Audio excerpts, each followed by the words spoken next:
एक लड़का जिसके पास सिटी में रहने के लिए घर नहीं होता, ये अमीर लड़कियों के साथ अफेयर करता है और उनके ही घर में रहता है। अब आगे क्या होगा ये हम आज की हमारी मूवी स्प्रेड 2009 की एक रोमांटिक हॉलीवुड मूवी में देखेंगे। अगर आपको एक्सप्लेनेशन अच्छा लगता है तो प्लीज़ इसे लाइक और कमेंट जरूर कर दीजिएगा। अब बिना किसी देरी के एक्सप्लेनेशन स्टार्ट करते हैं। मूवी स्टार्ट होती है और हम हमारे मेन कैरेक्टर निकी से इंट्रोड्यूस होते हैं।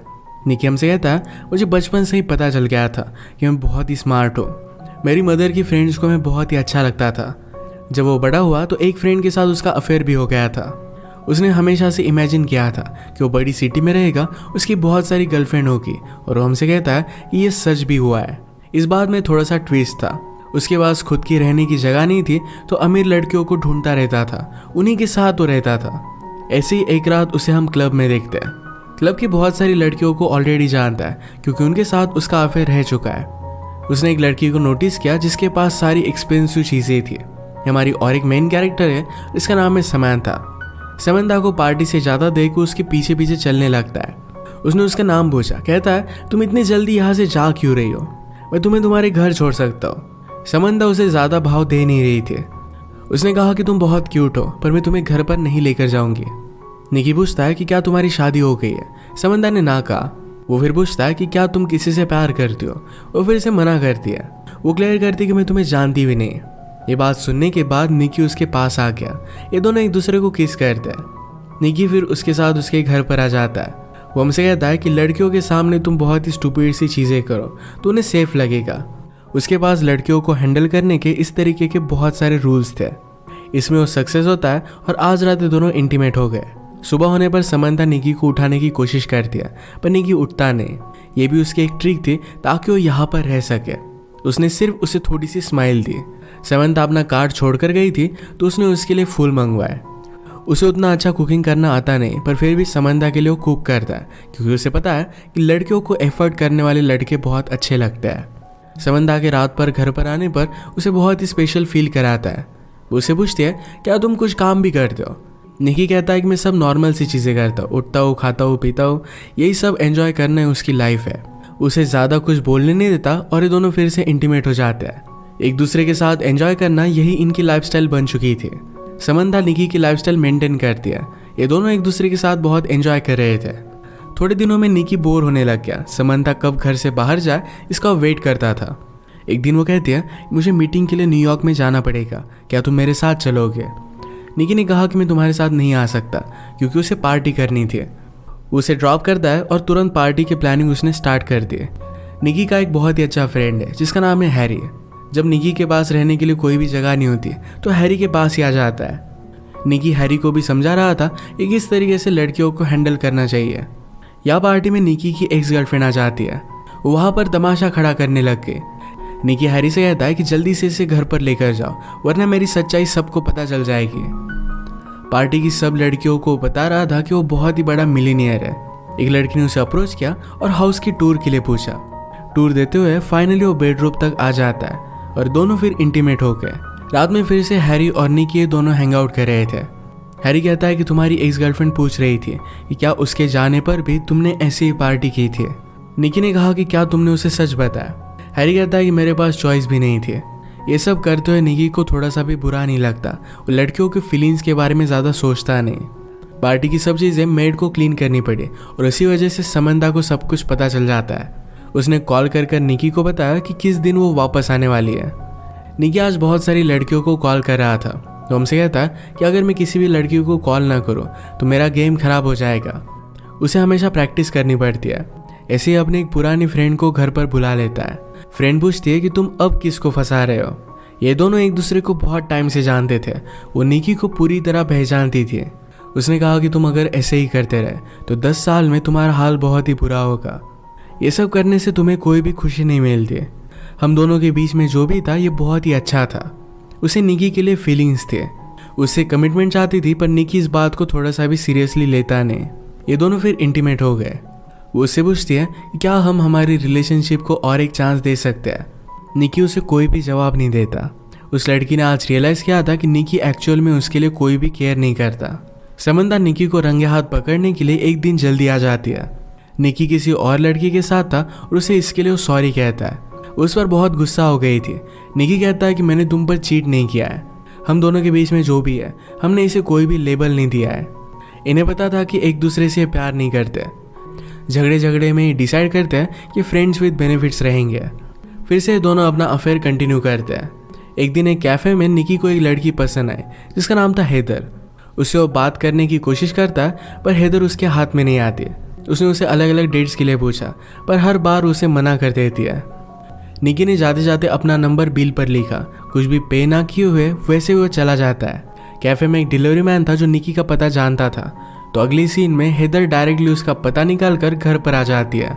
उसने कहा कि तुम अपने आप को समझते क्या हो, मेरे पैसे वापस करो। गुस्से में पैसे लेकर वो चली जाती है। नेक्स्ट सीन में समंथा ने निकी के पास आने की कोशिश की पर उसे ज़्यादा रिस्पॉन्स नहीं देता। अगले दिन निकी अपने फ्रेंड को हैदर के कैफ़े में लेकर आया ताकि उसे हेल्प कर सके। निकी ऐसा दिखाने की कोशिश कर रहा था कि वो बहुत इंपॉर्टेंट है। उसे बहुत सारे मीटिंग से कॉल आते हैं। उसका फेक कॉल भी बजने लग जाता है। बाहर रॉन्ग पार्किंग में उसे पार्किंग टिकट मिल रहा था। उसके पास ज़्यादा पैसे नहीं थे तो लेडी ऑफिसर से वो फ्लर्ट करने लगता है। हैदर ये देखकर बहुत हंसी। समंथा नोटिस करती कि निकी का उस पर ज़्यादा ध्यान नहीं है। अगले दिन निकी अपने फ्रेंड हैरी के साथ था। हैरी का रूम स्मेल करता है तो इस बात का निकी ने मजाक उड़ाया। इस बात पर वो गुस्सा होकर निकी को बाहर निकाल देता है। एक दिन हैदर ही निकी को कॉल कर दिया। आज रात उसके साथ डेट पर जाना चाहती थी। वो डेट पर ज़रा लेट आए। जब ये दोनों बात कर रहे थे तो अचानक से उसे किसी का कॉल आ जाता है। कॉल पर उसने अदर पर्सन को मंकी कहा। इस कॉल के तुरंत बाद वो यहाँ से जाने लग गए। निकी उस पर गुस्सा हो गया पर वो डायरेक्टली चली जाती है। एक दिन समंथा निकी से पूछती कि क्या तुम्हारा किसी के साथ अफेयर चल रहा है। वो इसके लिए उसे मना करता है। समंथा ने कहा कि मुझे हॉस्पिटल छोड़ दो। वो हॉस्पिटल क्यों जा रही थी ये उसे नहीं बताती है। आज़ाद हैदर ने फिर से निकी को कॉल किया। उसे पूछती है कि क्या तुम अकेले हो। इसके तुरंत बाद वो डायरेक्टली उसके स्विमिंग पूल में थी। निकी ने कहा कि तुमने उस दिन बहुत ही अजीब किया था और ये मंकी कौन है। हैदर ने कहा कि मैं मेरे छोटे ब्रदर को मंकी बुलाती हूँ। वो एबनॉर्मल है तो उसी की केयर लेने के लिए मैं गई हुई थी। ये बात कहकर हैदर रोने लग गए। निकी को उसके लिए बुरा लगता है। इसके बाद ये दोनों इंटीमेट हो जाते हैं। एक दूसरे के बारे में बहुत सारी चीज़ें जान लेते हैं। सुबह होने पर स्ट्रीट की क्लीनिंग चल रही थी। हैदर सोई हुई थी तो उसकी गाड़ी निकी को मूव करनी पड़ती है। निकी ने रियलाइज़ किया कि हैदर के पास बहुत ही एक्सपेंसिव कार है। जो भी कल रात उसने निकी से कहा था ये सब कुछ झूठ था। जिस तरीके से निकी लड़कियों को फंसाता है उसी तरीके से हैदर रिच आदमियों को फंसाती है। ये सब कुछ निकी समझ गया और उसे घर से निकाल देता है। 2 दिनों के बाद समंथा हॉस्पिटल से वापस आई। उसने अपने प्राइवेट पार्ट की सर्जरी की थी। उसे रेस्ट की ज़रूरत थी तो रात में निकी क्लब पे चला गया। रात भर वो किसी और लड़की के साथ था तो इस वजह से समंथा बहुत ही ज़्यादा गुस्सा हो जाती है। निकी भी उससे बहुत ही परेशान हो गया था। वो कहता है अब हम दोनों एक साथ नहीं रह सकते। समंथा का गुस्सा शांत होने के बाद निकी ने कहा तुम्हें भी और कोई मिल जाएगा। उसे पूछती कि अब तुम कहाँ जाओगे। निकी को कुछ भी पता नहीं था। उसे तुरंत एक लड़की का कॉल आ जाता है तो समंथा इस पर गुस्सा हो गई। निकी का फ़ोन लेकर वो पानी में डाल देती है। अब वो किसी के पास भी नहीं जा सकता। उसे स्ट्रीट पर ही रहना पड़ता है। रात में वो फिर से अपनी ओल्ड फ्रेंड के पास आता है। अब वो उससे कहने लग गया था कि तुम मुझे बहुत ही अच्छी लगती हो। इस बात पर वो थोड़ा सा भी बिलीव नहीं करती है। उसने कहा कि तुम अगर एक्चुअली मेरे बारे में केयर करते तो मेरी लाइफ में चल क्या रहा है इसके बारे में पूछते हैं। वैसे भी वो किसी और के साथ अब रिलेशनशिप में थी तो निकी के साथ नहीं रह सकती। निकी फिर अपने फ्रेंड हैरी से मिलने के लिए क्लब में आया। हैरी अपने और एक दूसरे फ्रेंड के साथ था। क्लब में काम करने वाली लड़कियों के साथ वो फ्रेंड बहुत ही बदतमीजी से पेश आता है। इस बात से निकी का उससे झगड़ा हो गया और वो बाहर आ गया। हैरी ने कहा कि तुम कर क्या रहे हो। निकी ने कहा कि इस तरीके से बिहेवियर अच्छा नहीं होता। हैरी कहता है कि तुम भी एक्चुअल में लड़कियों की फीलिंग्स के बारे में कुछ भी नहीं जानते। मैं मेरी सिस्टर को तुम्हारे पास आने भी ना दूँ। निकी उसके सिस्टर को लेकर एक गंदी बात करता है और इस वजह से हैरी और निकी में भी फाइट हो गई। अब वो उसके साथ भी नहीं रह सकता। उसने और एक क्लब में जाने का ट्राई किया पर ये प्राइवेट पार्टी थी तो इस वजह से वो जा नहीं पाता। रात में वो अपनी मदर को कॉल करता है। इस सिटी में आने के बाद वो अपने घर पर गया ही नहीं था। मदर पूछती कि क्या वहाँ पर तुम कुछ काम कर रहे हो। निकी इसका जवाब नहीं देता तो उस वजह से मदर भी उस पर गुस्सा थी। एक दिन वो एक होटल पर जाकर वहाँ की एक रिच लेडी के साथ फ्लर्ट करता है। ये सब करते हुए हैदर ने उसे देख लिया। उसके पास आई तो निकी ने जो भी उसके साथ किया था इसके लिए उसे सॉरी कहता है। हैदर कहती कि मुझे तुम्हारी सिचुएशन के बारे में पता है, हम दोनों एक जैसे ही है। निकी के पास खाना खाने के भी पैसे नहीं थे तो फिर हैदर उसे अपने घर पर लेकर गई। उसके प्रीवियस बॉयफ्रेंड के साथ उसका भी ब्रेकअप हो गया था। आज वो कुछ कॉल्स लगाती है तो रात में उसकी डेट फिक्स थी। डेट से वापस आने के बाद उसने निकी के साथ टाइम स्पेंड किया। हेदर को अपनी एक फ्रेंड का कॉल आता है कि एक बहुत ही रिच मिलियनेयर है और उसका अभी भी ब्रेकअप हुआ है, तुम जाकर वहाँ पर ट्राई कर सकते हो। हेदर फिर निकी को भी उस पार्टी में लेकर जाती है। उस मिलियनेयर को पटाने के लिए निकी हेदर को हेल्प करता है, उसे हंसने के लिए कहता है, उसके साथ डांस करने के लिए कहता है। मिलियनेयर की नज़र हेदर पर पड़ी और फिर ये दोनों बात करने लग गए थे। पार्टी के बाद निकी कहता है कि तुम उससे जितने भी पैसे लोगे उसका मुझे कुछ कट चाहिए। हेदर उसे साफ साफ मना कर देती है। रात में उसने काउच पर सोने के लिए कहा। थोड़ी देर में निकी उसके पास आ गया। वो कहता है कि हम दोनों एडल्ट्स हैं, एक दूसरे पर कंट्रोल तो कर ही सकते हैं। स्लोली उसके पास आ जाता है और फ्लर्ट करने लग गया। इसके बाद दोनों इंटीमेट हो गए। एक दूसरे के साथ जब भी होते हैं तो बहुत ही ऑनेस्ट होते हैं। एक रात डिनर करते वक्त निकी को एक लड़की ने पहचान लिया, उसके साथ बहुत ही बुरा बर्ताव कर दिया। ये बात हेदर को उतनी अच्छी नहीं लगी। वो निकी के सारे हालात समझ लेती है। ये दोनों फिर एक दूसरे के साथ बहुत सारा टाइम स्पेंड करने लग गए थे। हेदर का किसी और आदमी के साथ बाहर जाना निकी को अच्छा नहीं लगता। एक दिन हेदर को अपने एक बॉयफ्रेंड से इन्वॉल्व मिला जिसमें उसे शादी के लिए पूछा गया था। इसके बारे में वो निकी से कहती है, उसने कहा कि मैंने अभी अभी उससे ब्रेकअप किया है। निकी इस बात से सरप्राइज था क्योंकि इस बॉयफ्रेंड के बारे में उसे कुछ भी पता नहीं था। वो कहती कि वो बहुत ही ज़्यादा अमीर है।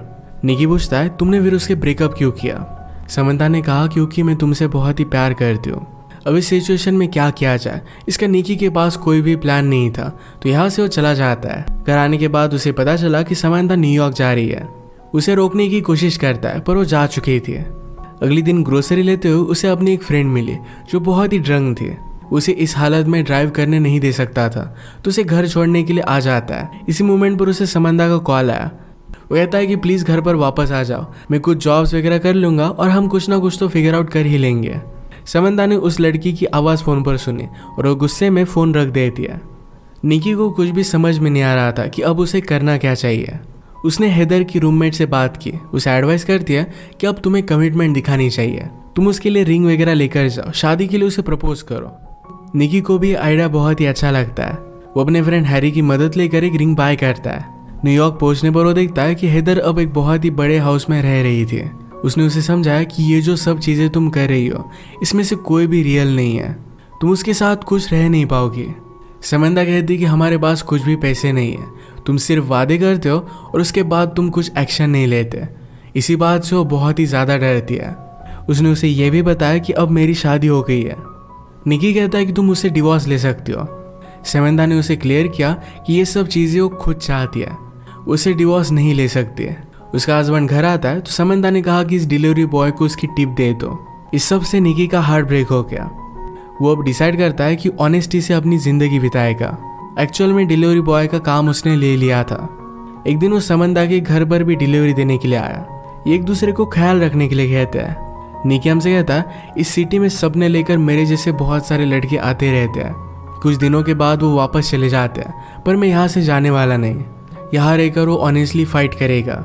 रियल प्यार को ढूंढने के लिए वो होपफुल था और इसी के साथ ये मूवी एंड होती है। फाइनली वो सुधर चुका था।